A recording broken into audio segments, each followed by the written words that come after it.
نمیخوام از این همه زیبایی، خدا قشنگی تو برات نگه داره. خدا ازت نگیره اون چشاتو، خدا ازت نگیره خنده هاتو، خدا ازت نگیره مهربونی صداتو، خدا ازم نگیره عشق و با تو، خدا ازم نگیره اون نگاتو، خدا ازم نگیره لذت خاطره هاتو.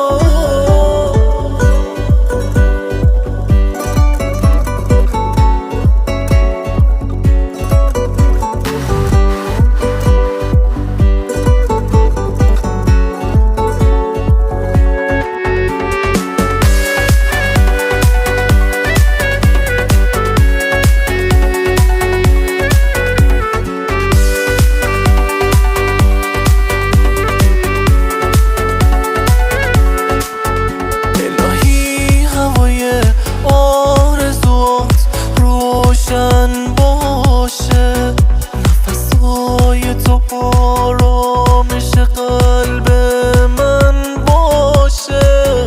الهی نبینم عشقا توی چشمای تو، غمیم اگه هست بیاد واسه من جای تو.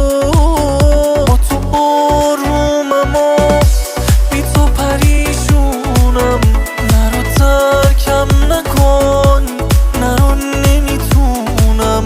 آخ که بارون چقدر عطر تو رو داره، واسه اینه که من عاشق بارونم. خدا ازت نگیره اون چشاتو، خدا ازت نگیره خنده هاتو، خدا ازت نگیره مهربونی صداتو، خدا ازم نگیره عشق و با تو، خدا ازم نگیره اون نگاتو، خدا ازم نگیره لذت خاطره هاتو.